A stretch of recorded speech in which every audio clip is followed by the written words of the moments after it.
Hi, good afternoon. Thank you guys for being here on Girl Talk with Charlotte M. Watson. If you are joining us live right now, you are in for a treat. So grab your cup, grab your drink of choice, and be prepared for an inviting and enlightening conversation about our Black boys, our Black sons.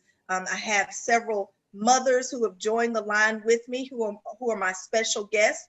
But before we get started there, if you would, make sure that you follow me, like me, all that good stuff on Charlotte M. Watson on Facebook, Instagram, and the website. And then, of course, on Twitter, you can always go to CMWatt3. That's CMWAT3, the number 3, and that is on Twitter. You'll get all kinds of personal information for breaking free. You'll get sorts of, we've done recipes, we've done lots of different things. So please join us on those outlets, on those Facebook outlets. So if you have questions, please make sure you text your questions to 214-475-0042.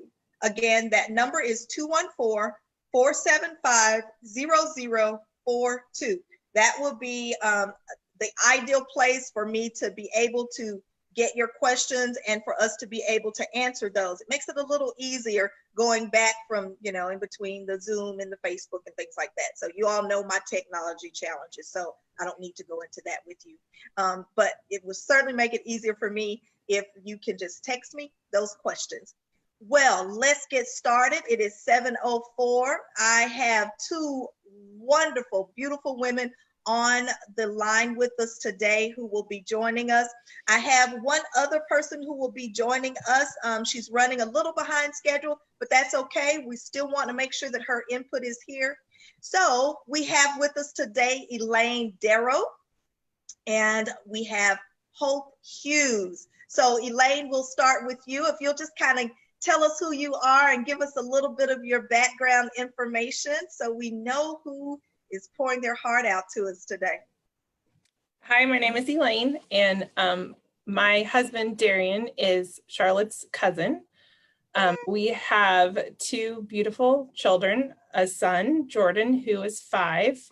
He'll be 6 in September, and a daughter, Emery, who is 2.5. She'll be 3 in August. I am an early childhood special education teacher, and I have had the opportunity over the last 2 years to teach students with special needs and what they call typical developing students. And Jordan has had the opportunity to come to school with me and be in another classroom. So I've got to be a mom and a teacher at the same time and live the early childhood life 24/7. Wow. How fun. How fun is that? Hope, tell us about you. Hi, everyone. I am Hope Hughes. I've known Charlotte for more years than I could count. I can't even remember. I've known you for so long. I have 5 children. All of my children are grown up. They're all adults.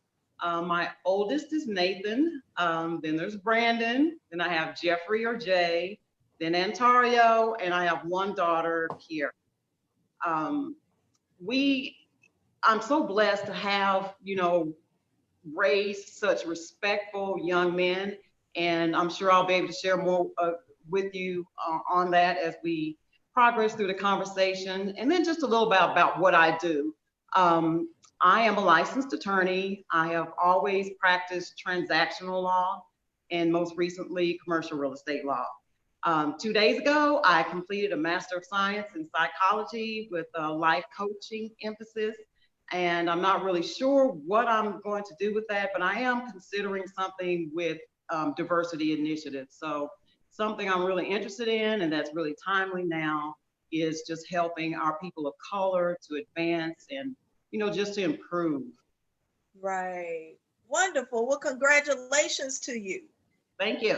That is not an easy feat. So, and one of the things that I really try to make sure that we do as a group of women who's a part of Breaking Free is that we support each other and we build each other up. I think that's very important that we do that as women. We have a bad rap about, you know, kind of putting women down and looking at other women differently. And so once we understood that we're a sisterhood, and it doesn't matter what color you are, what age you are, what religion you have, there's a common thread of sisterhood that bonds us together.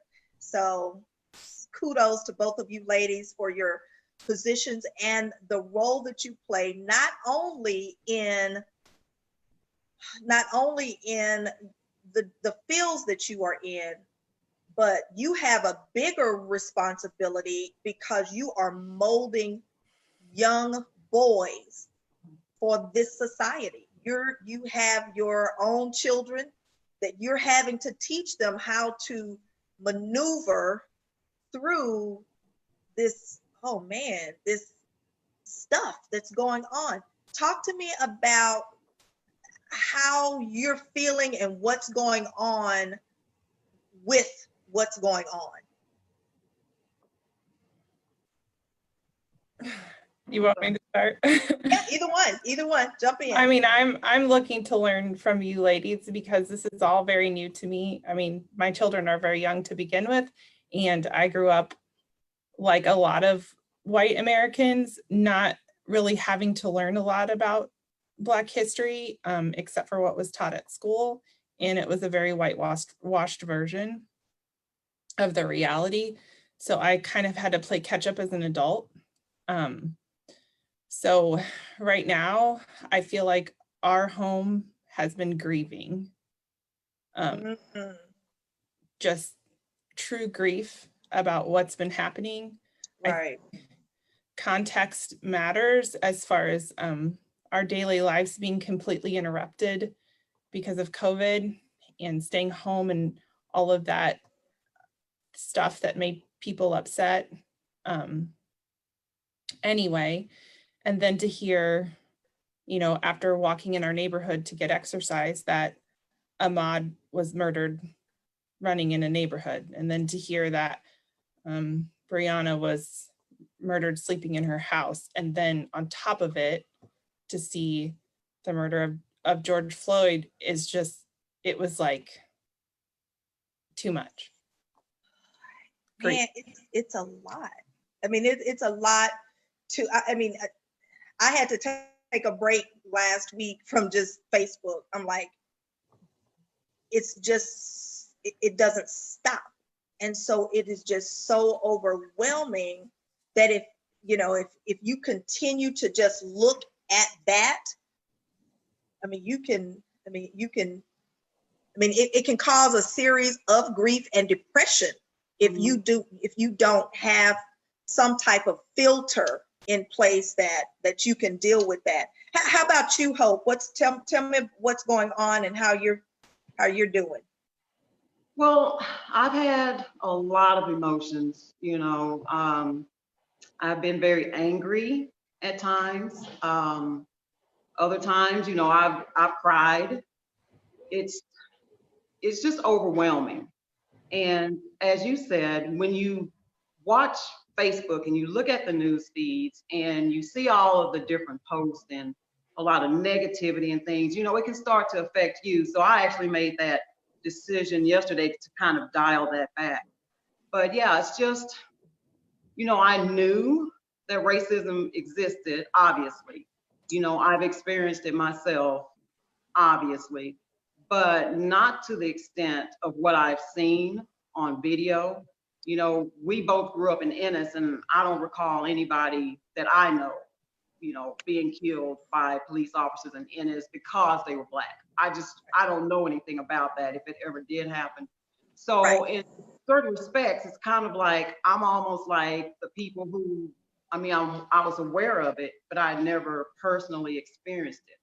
And then when I saw the video of Ahmaud, you know, being murdered, that was one thing, and that upset me, and that made me angry. And then I started to kind of want to express myself by posting, on social media about it. And then the next thing that happened was seeing Amy Cooper in Central Park, calling the Yes. police, and I was like, see, this is what's happened. This is what's been happening to our people for years. But no, a lot of people didn't believe it. And then I think it was the same day that Mr. Floyd was murdered. And at that point, it was just like, it was the straw that broke the camel's back. Then I was full out angry for a lot, for a while. And then I watched the video. I wasn't going to watch it, but I watched the video. And when I heard that man crying for his mom, that just broke my heart. Look, I think, and I read a post, someone posted today or the other day, she was holding a sign and said, all mothers were summoned when he was calling for his mother. And at that point, when I heard that, I didn't realize that his mother was deceased. Right. So when I found that part out, I'm like, oh my God, this is a real grown man who is calling for his mother because he did not, nobody else at that point he felt like could help him. And that's when you know you're really in trouble as an adult man who does not need his mother, but for him to call out for his mother. Right. Oh, it was just, I was like, oh my gosh. That was hard. That was heartbreaking. That was really heartbreaking. And then, as a mom, then you start to kind of think about, what if that was my child? What if that was my son? Yes. And then you see your own children in that position. And then it becomes very personal. Very. Yeah. I agree with you. Even though, we're obviously not related to him, he became a person who was close to us at that point, because we could all, we wanted to relate to him. We wanted to help him in that instance. And we were just all very helpless. All helpless. And that's frustrating to feel helpless. Yes, it is. It is. So here's, I guess, my real, what in the world does a mother of brown boys, because I hear this all the time, well, we don't, and Elaine, you could probably,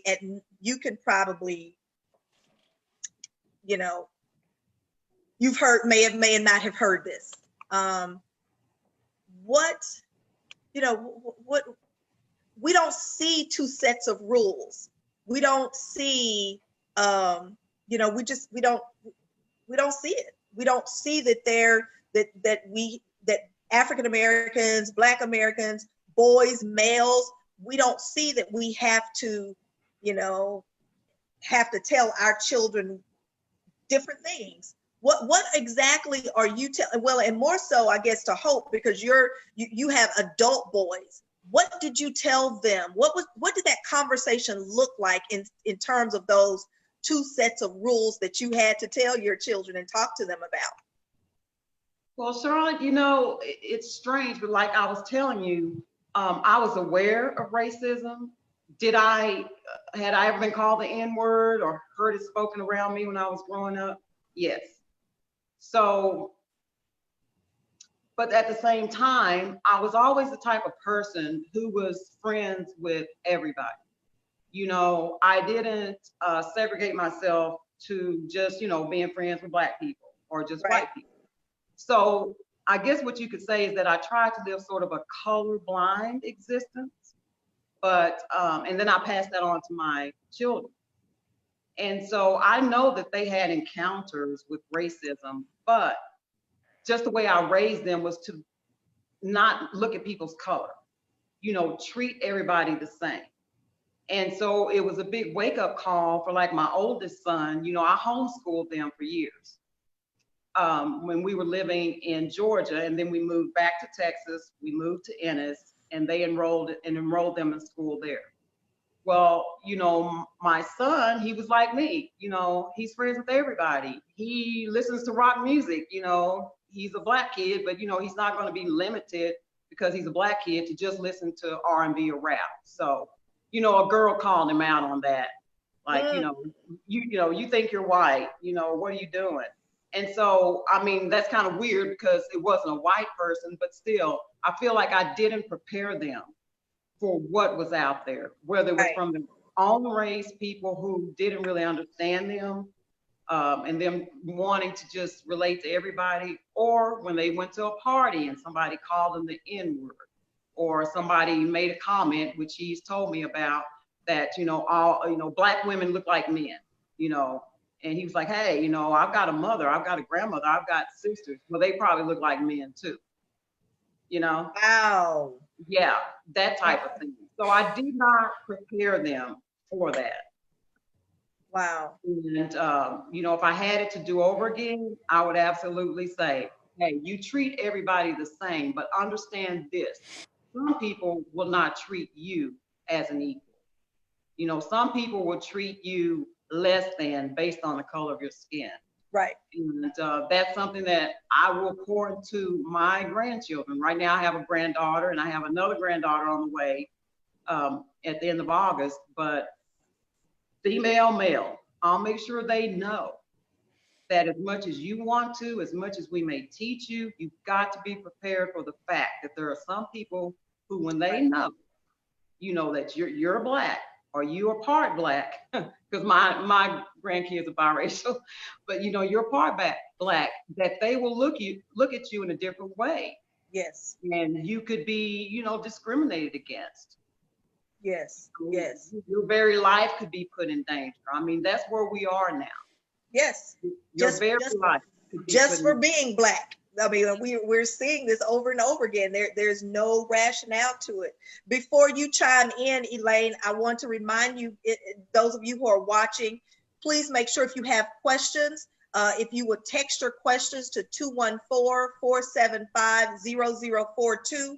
Your comments or your questions are welcome. So just chime in, text those things to 214-475-0042. So Elaine, I know your baby is only 5, but you have an adult African-American male who I'm sure there are now conversations that's happening, much like there were in my household with my brothers. What are you guys saying to Jordan? Well, I'm very aware that there's 2 different sets of rules. I think because growing up, I learned a different set of rules than what my husband learned. And then just being around family, I've witnessed some of those conversations that they've had to tell their children that I've never had to be told. So like, I am aware, and that is what makes me scared as a white mother raising a biracial son, is that I lack the personal experience. And then sometimes having Darian, like, he doesn't realize what I don't know because he's always known it, So then I say, did you know? And he's like, yeah, but he just assumed that I knew that too. So that kind of discussion has happened. So since Jordan has been really little, we've tried to put books in his room and in his hands that have a diverse group of characters, so that the narrative that he reads isn't always about white males, honestly. Like, if you look at children's books, that's what a lot of characters are. And especially since he's a truck guy, he really loves vehicles. Almost every vehicle book is about white boys. So that's been kind of a challenge to find material for him. And then we talk a lot about skin in general and about appearances in general. And so he knows, he calls melanin, he used to call it lemon, and then now he calls it melon. And so we just talk about how, like, everybody has it in their skin, but some people have more and some people have less, and that's really what makes the different shades of our skin. And he will tell us, like, daddy has brown skin and you have white skin, and these are the labels he says. And me and Emery have the same skin. And so I'm like, yes, you and Emery are the same shade. And that's because, you know, you are a part of both of us. And then when George Floyd happened, and I could just see the grief all over Darian's face, and I knew that my kids were feeling that. One day I just said to him, like, you know, the reason why Daddy is reading a lot and the reason why he's been kind of quiet is because a policeman killed a man that looked like Daddy. He had skin like Daddy. And he said, well, was he a bad guy? Because he likes to play police officer, and when they're 5, like everything is good. Right, exactly. And I said, he wasn't a bad guy, Jordan. He said, was he a good guy that was a little bad? And I don't know if this is right, but I said, he's just a guy. He was just a guy. And he said, well, why would he kill him then? And I said, because of the color of his skin. And he said, well, you don't have to like somebody's skin, but you shouldn't kill them. And I said, can we have him to send that message to our president? I said, well, you cannot like a color, that's fine, but you shouldn't like or not like a person just because of their skin color. You should not like them. At our school, we talk about taking care of ourselves and taking care of each other. And so I said, you should like someone because they take care of themselves and they take care of other people. You know, you should like them because of the way that they treat you, not because of how much color they have in their skin, because you know that's just melanin. That's all that is. So that's literally like the first conversation we had about racism, because I realized I can't, like, he's going to kindergarten. Right. He just wants to play, you know, so he's not, but he's very intuitive enough to know, you know, and of course that's just a reflection of you guys, and what you guys have taught him is, hey, you don't have to dislike somebody. You don't have to kill them just because you don't like them, you know. So that's you know, out of the mouths of babes, man. So we have one comment that has come in. She says, I know this pain all too well. My son was abused by the Virginia Beach Police Department. He had never been in trouble, ever. And they charged him with all kinds of types of charges, from having a good job, no criminal, to being a 2-time felon. He's so very broken now because he loved Virginia Beach. And then she goes on to say, I've experienced my son who's been beaten, not killed, but beaten by the police and had never been in trouble with the law before. To see it on video is devastating. And this happened when he was 27. So we're seeing this, you know, over and over, just the list of individuals who this is happening to, and the opposite of what Jordan is saying, not just because people don't like the color of their skin. So, and what we don't realize is just as traumatic that situation was for us as adults, it's just as traumatic for children. I mean, and many kids saw it. I mean, they saw it. Kids have access. This is traumatic. And this is definitely where you would come in, Hope, because it's trauma. And we don't know how to deal with this kind of trauma that we see everywhere now, because everybody has a cell phone. This didn't just start happening. This has been happening forever and ever. It's just now being recorded because we have devices and everybody has a cell phone. Everybody has a phone. Thank you, Lois Johnson, for joining the call. We appreciate you for being on. You are still muted. Hold on. Oh, there you go. I can unmute you. How are you? I'm good. I'm good. Thank you for having me. I wouldn't miss it. I'm sorry about being late. No worries. Well, you're right on time, actually. You can answer this question for us. We were just talking about our boys and when we started having that conversation with them about being Black and those two sets of rules that many times, many of my white friends have never heard of. They have never heard, some of those things. And I don't want to say them because I don't want to, I don't want it to be the same thing in case you say them. But, afterwards, then I'll kind of allude to them if we don't get to those. But those certain rules that we hear as African Americans that other ethnicities don't hear. What did that conversation look like in your house? It's pretty much the same. I can say that it got more aggressive the older that he got, and like closer to driving age, turning 16, and going through adolescence and becoming a young man. It, like, for the most part, Ennis is pretty diverse. He has a diverse group of friends.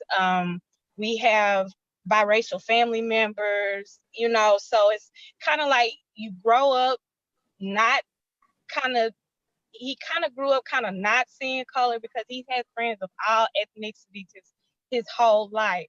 But like, I could just say what really stuck out to me is like once he started driving and going to driver's ed and realizing that you're going to have a license and you will be out by yourself, and having to have a conversation with him to know that, this, it doesn't always turn out the way it's supposed to. So, it's always been a conversation, I would say, but, not as intense as it is right now. So what were some of those things when he started to drive that you guys found yourself telling him specifically what to do if he's out by himself driving? If you are out by yourself driving, make sure that you pull over as soon as possible. Make sure that you let your hands be seen, and make sure that you follow the instructions. Don't,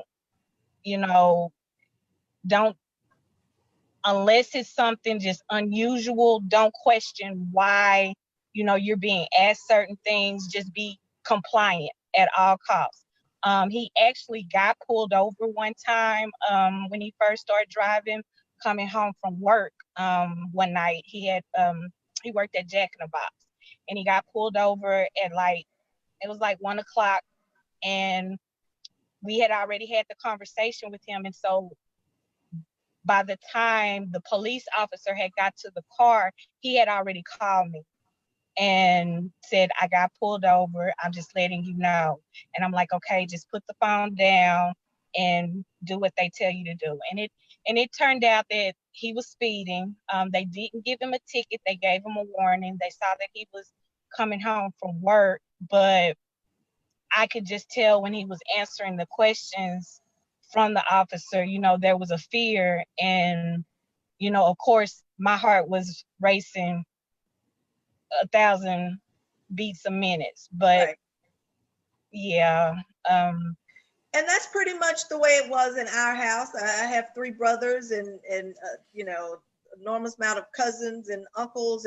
And that was always what I heard was, if you're stopped, you make sure that both hands are on the steering wheel. You make sure that you don't make any sudden moves. You don't talk back. You may ask, but even if you ask politely. You don't do that, because, and then when you think about our parents, our parents grew up in a time where you get stopped by the police, it's very it could be, you can disappear, and so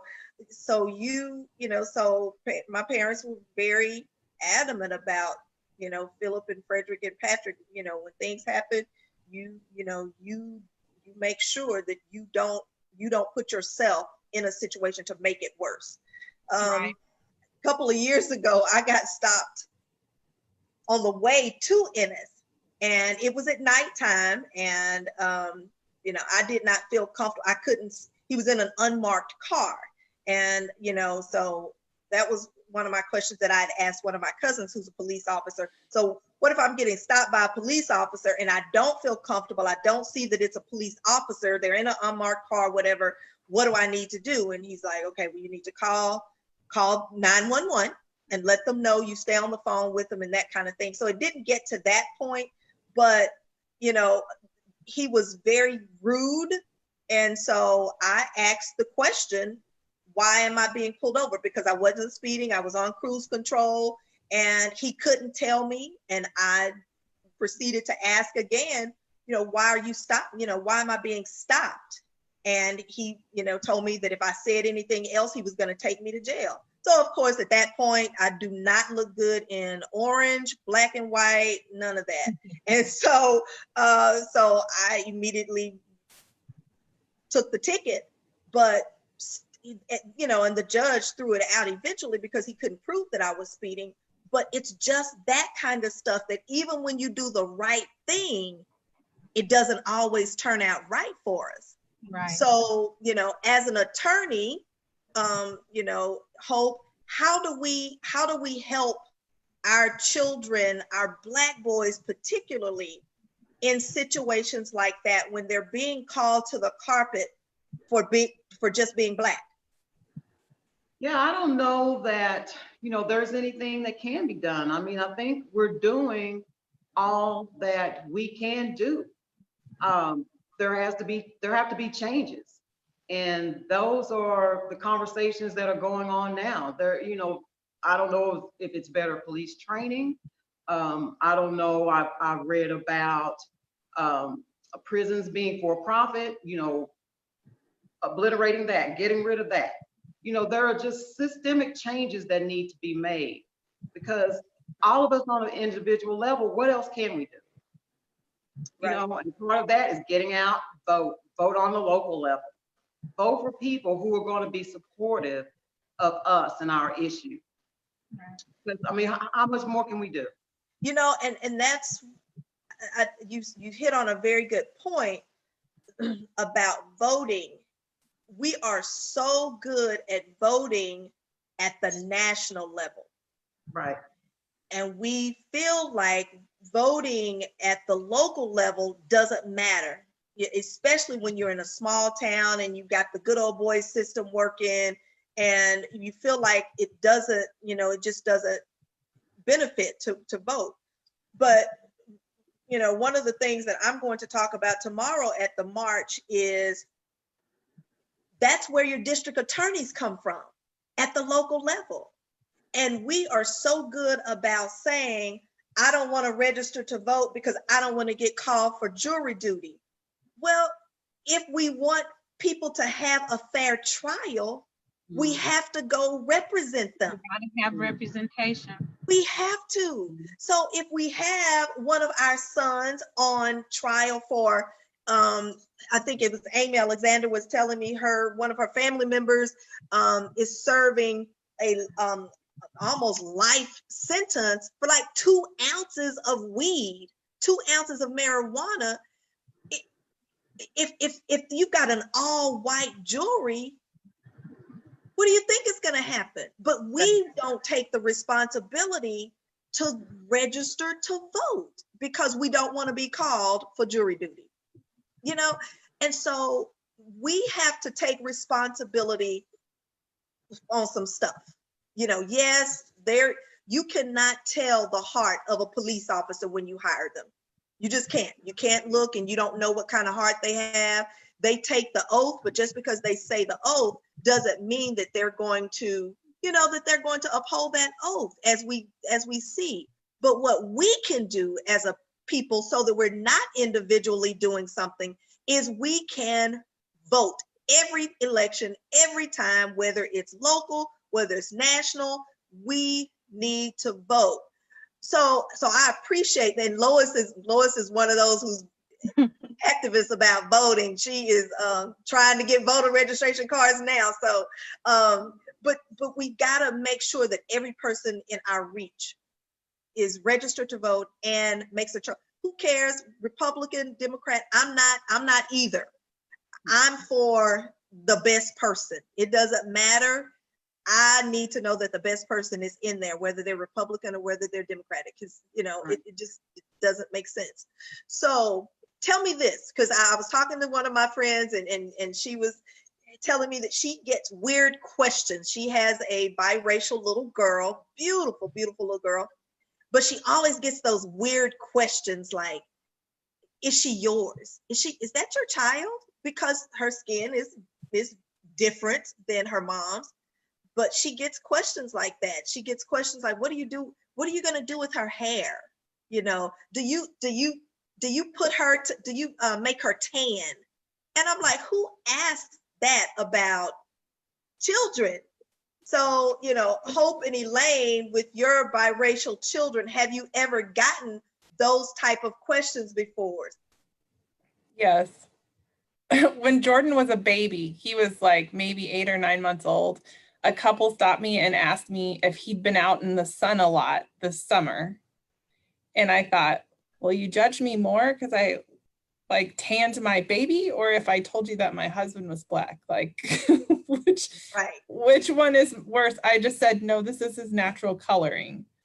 But as far as the hair goes, Emery just started getting more hair, and I'm more calling people and saying, help me with her hair, because I don't want, as a teacher, I have had several biracial children, and I don't want to be that white mom who pretends like it doesn't matter and doesn't educate themselves. Like, I'm educating myself on how to work with her hair because I want her to have that. I want her, like, oh, that's important.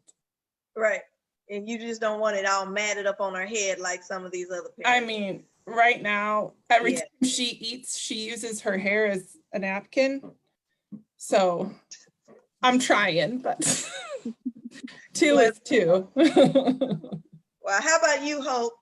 I don't have biracial children. I have a biracial granddaughter. Gotcha. Okay. Right. And she's very fair. She's very fair. And because of that, I do notice a lot of white people looking at me strange when we're out together. They don't say anything. I've never had anybody say anything, but they'll just look at me and they'll look at her. And sometimes I'm honestly worried that somebody's going to call the cops on me and think that, I kidnapped a child or something. I mean, really, I've had that concern. Wow. Yeah. Wow. That is crazy to me. That is crazy. So I have one comment that someone just said, yes, show up and do the basic due diligence and show up for jury duty. That's how we balance the sentence disparity. That is key, because there is clearly a disparity in the sentencing that we get. There's a post going around, and I don't know if you guys remember, several years ago, there was a mother who wanted her child in a very good school district, and she lied on the district entrance application, and she got like 14 or 15 years in jail. She's still serving that term. Yeah. And then you got all of these parents who lied on their college exams, paid people to take their kids' exams so they could get in a school, and they serve 14 days in jail? Yeah. I mean, so justice is not blind. We're blind. Our society is blind. And I think in a sense they're not trying to see. They don't want to see it. We know racism when we see it. Most white people do not want to be treated like a black person. But why is that? Because they know that there are injustices that black people have to endure every single day. So, anything else before I kind of move on a little bit? As an educator, do you feel, as I feel, that I think another big way that we could ask or like work for change is by educating I feel like I'm working very hard to not only educate my own children, but other people's children. Absolutely. About the truth about our history, but yes, also about accepting. I mean, the kids that I work with are very young, so I'm not talking to them about a lot of that at 3, 4, and 5. But I do think it's important to like make sure that, like I do with Jordan, make sure that the books that I'm reading have kids that are different, that are representing a different narrative, that we make sure that we're looking at authors that are different, right. when we're reading books, and we talk about all of that stuff. And we don't really realize how systemic that racism is in the educational system. I mean, that's a whole nother gamut. I remember in February, I teach Black history all year. And so the school was putting an emphasis on it in February, of course. And so I had one of the little Hispanic children says, Miss Watson, why do we have to study about Benjamin Banneker? And I told him, I said, by golly, if we have to study about Christopher Columbus that didn't do what they said he did, we're going to study about Benjamin Banneker and everybody else that I can come up with. So we have to. These kids look to us for that. They need that. I remember several years ago with Unity, we do an MLK event in January, and my mom went to one of the principals there in Ennis to get them involved, get the school involved, and we do an oratorical contest and wanted the kids at the school to participate. And that principal told my mother that not only did they not have time to do to include Black History Month, MLK, or anything, he said that the teachers were not interested. They did not feel that it was important enough. Okay, so if you have that being said, and then their parents are reinforcing that at home, that one teacher who does make a difference matters. That one teacher, it just matters. Go ahead, Lois, I'm sorry. No, that's okay. I'm sorry. That's where it starts at home as well too, because schooling right now in Texas, that's a whole nother Facebook Live, because they're in my opinion, they're teaching to the test, to the STAR test. So that's what that is. So a lot of stuff that's beneficial and just should be required is not. What we're going through now, there's no way that a child attending public school or any school outside of probably a HBCU or anything like that before getting to college would not be prepared for. My son is going into his sophomore year in college now, and of course, since everything is just kind of bubbled out over, we have more conversations about why are we here, because he actually is dating a biracial girl. And so we've had conversations about grandparents and parents and just all of that. But if they don't realize, like they go through school, they're with their friends all their lives, and then something like this happens, and it's like, whoa, why are people acting like that? And that's when you have to educate them on the civil rights movement. You have to educate them on how we got here as a people. You know, you have to start from that. You have to talk about the slave ships. You have to talk about us being emancipated. You have to talk about civil rights. You have to talk about systemic injustice right now, you know, and none of that is being taught. So it's up to us, all races, everybody, to tell the truth and be inclusive on all of it, because, you know, we learn about Benjamin Franklin and Benjamin Banneker and George Washington and how important they were, but we also need to know that they were slave owners, you know. We also need to know that they also fathered children. You know, we need to know those things, and it would better prep our kids for times like these. And it's not to just make them bitter or angry, because I happiness is just a constant priority for me and my family right now, just because it's so easy to get caught up into this. But just to prepare them to, you know, not be just blown away when something like this happens and just like, whoa, this is what all of this really means. So it starts in all homes, Black, white, Hispanic, everybody. We need to know the Latino history. We need to know about Texas, and Exactly. you know how that came to be, and we learn it and we touch it, but we don't know the back ends of that. So, you know, it's bigger than just sending them to school K through 12 and giving them snippets of that. We have to be accountable for the good, the bad, and everything, just so they can be prepared. Yes, indeed. You are exactly. No, Hope, I'm interested to hear. I know you, and much like me, you know, the three of us, we're from Ennis, and we may not have seen a lot of racism up front. What was your experience when you left and went to college? Because you did not go to a HBCU.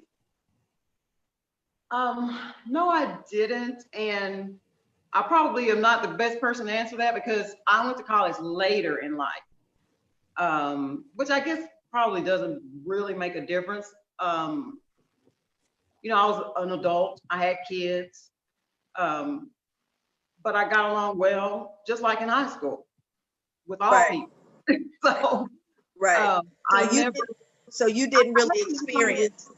No, and I thought when I was in college, and especially when I went to law school, people were a lot more liberal. That's what I would say.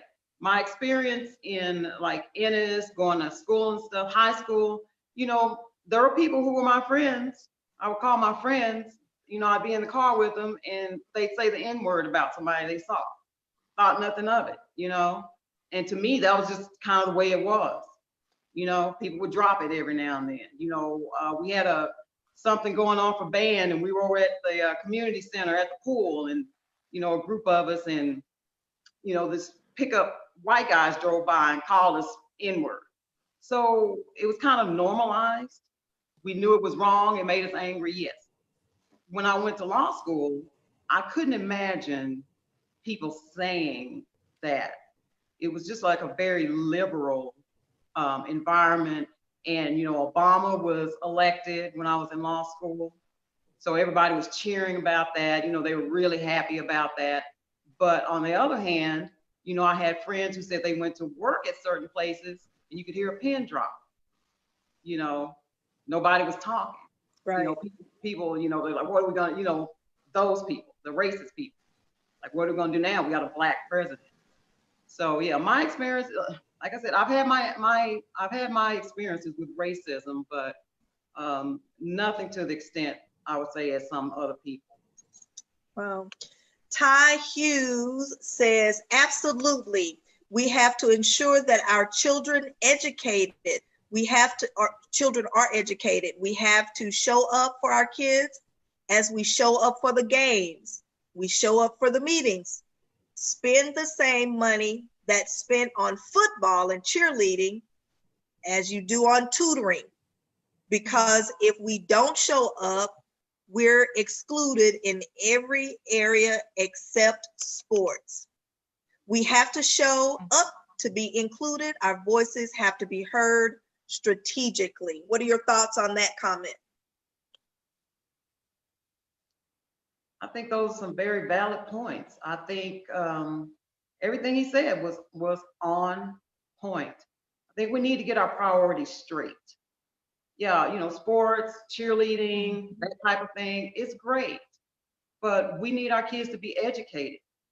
You know, we need them to not only be educated with books, but how life works. You know, as I mentioned earlier, you know, that's kind of a regret of mine, that I didn't fully prepare my children for what it's really like out there. You know, so yeah, all that and more. You know, we need to do it all. We need to really focus in because they're our future. So we have their attention now. Yeah, I think they get it. I really think like right now is the prime time to get it. We have the world's attention right now. dude, You yes, know, absolutely. and the fire that I'm seeing behind it is the next generation. And I always joke with my son, I'm like, Lord, I have to prepare you because you got to take care of me and you scaring me. You know, but they see, we have to give them more credit than we do, but we have to pour into them. It is so important. It is so important. They're it. And I think if they just keep the momentum, the rallies, the marches, all of that stuff is good, but it's not going to mean anything if you stop there. And that just goes for parents too. You know, don't stop. Don't stop now. Don't stop next month. We still have to go to November and beyond, because this is not going to go away if Donald Trump stays or goes out of office. This is not going to go away. The November election, no matter how it turns out, it won't solve where we are now. It's ongoing. So we got to keep it. I agree. One of the things that the city of Ennis is doing in connection with Unity in the Community, which is the organization that I'm a part of, they are doing a Unity Embraced. And that is going to be a town hall meeting, roundtable discussion that will happen next Wednesday, June the 10th at 7 o'clock. And it'll be much like this.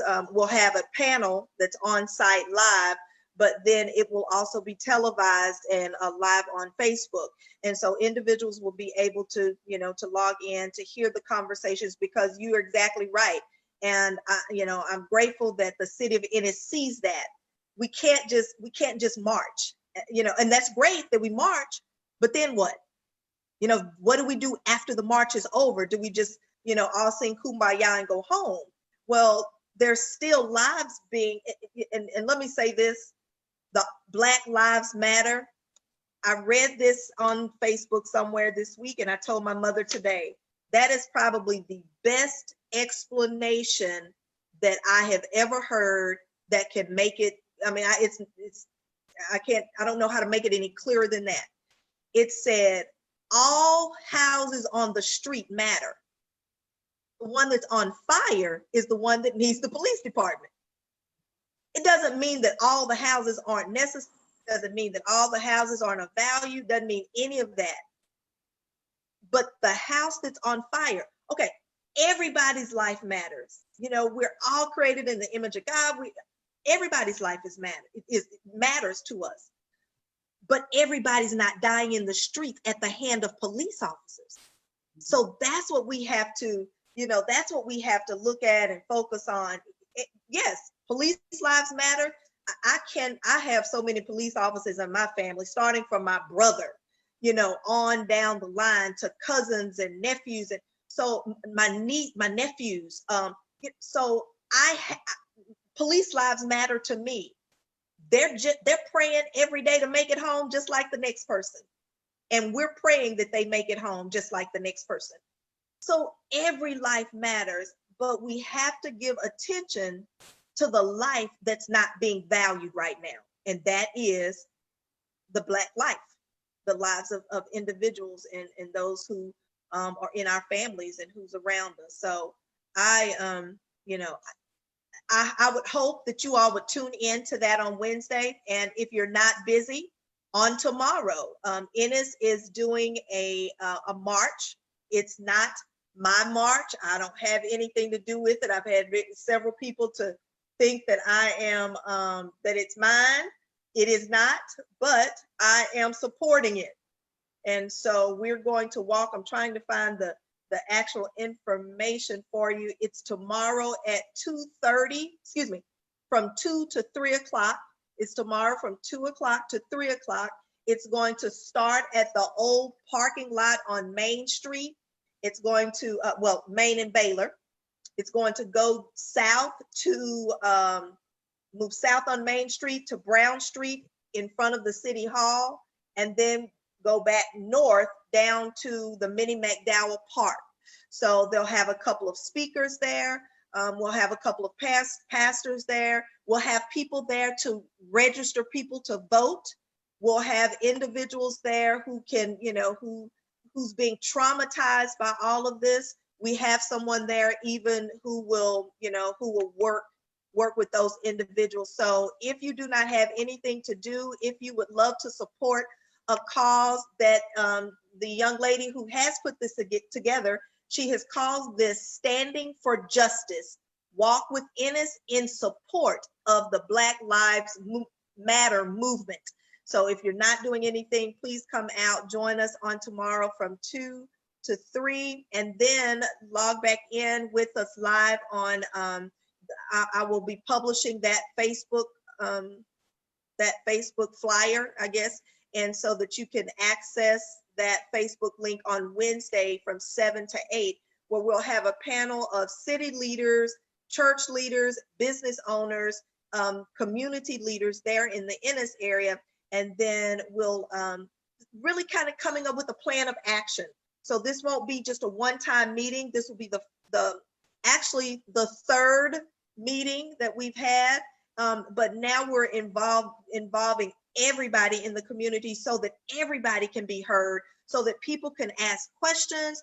They can be reassured that when they're on the streets of Ennis, Texas, that they know that Chief Andy Harvey, who is our new police chief, is going to make sure that he creates positive community interactions and that he is involved. And I've met with him. I've had the opportunity to sit and talk to him about his initiatives that he's working with there in Ennis. And I feel most of the time I have a pretty good discernment on people. I really feel that he has a heart for people, all people. And he really wants to make sure that the people and citizens of Ennis feel that heart and know that he is willing to listen and he is willing to move in the direction that's going to be the best for everyone in our community. So so please, you know, join hands with us, join us for those two events.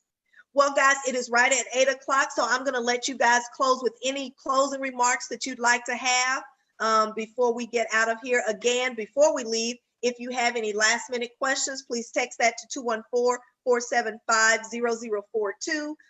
Elaine Darrow, Hope Hughes, and Lois Johnson, any last minute remarks? I just want to say thank you. Thank you for inviting me and thank you for allowing me to listen and learn. Oh, you are so welcome. Hope, anything, Lois? Yes, we all know we're going through some very challenging times. And at the same time, they are exciting times. I mean, it's a time of, you know, perceptible change.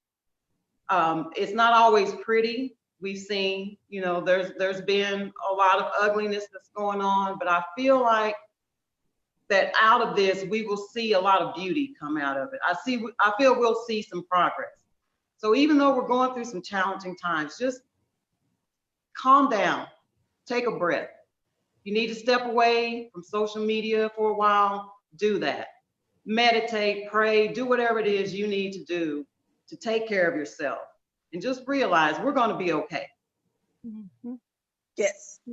Yeah. I would like just to say thank you for allowing me to be a part of it. I really appreciate it. Just to piggyback on what both of the ladies said, I mean, it's time. The world has been put in timeout for a reason. Use this time to, even though it may not seem like it and it may seem like we're going through hell, use this as a time to reflect and pour into yourselves and pour into your families and just get something better out of this. Reset. Because I really think this is just all a big scheme for us to just reset and just take a look at where we came from and what we've done wrong and how we can fix it. Don't stop. Parents, please don't stop. Young adults, please don't stop. Just keep going, stay positive, and just know that, you know, you may have frustrations, but and some of those can turn into things that may get you in trouble. But you need, before you go down that road, think about where we are now and what we're doing and why we're doing it. We're doing it because the system is not fair.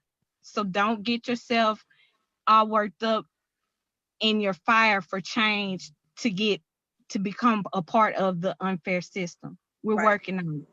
The civil rights movement was 60 years ago. So that tells you right now this will be an ongoing fight. Just educate yourself. I'll be out and about tomorrow around the area of the march. I'm not sure if I'm going to be able to physically march, but I do have signs that me and my daughter have made. We channeled our frustrations through creativity. So we have signs. If you don't have one, if you see me, we have them and we'll pass them out. We have plenty to go around. So hopefully everybody will turn out tomorrow. Let's be peaceful. Let's make them hear us. Let's say their names. Let's say Black Lives Matter. Let's get a better understanding with our relations with the justice system. So thank I you. love it. I love it. And before we go, I just want to, I want to make something else, because I've gotten a message today that there are some individuals who believe as Christians, we should not be participating in this march tomorrow, that we should just continue to pray. And although prayer is great, I'm never going to tell people not to pray.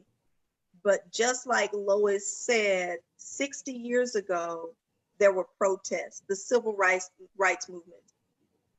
That the church people were involved in that. Not only involved, but they initiated that. That's where the change began, or should start, is in the church house.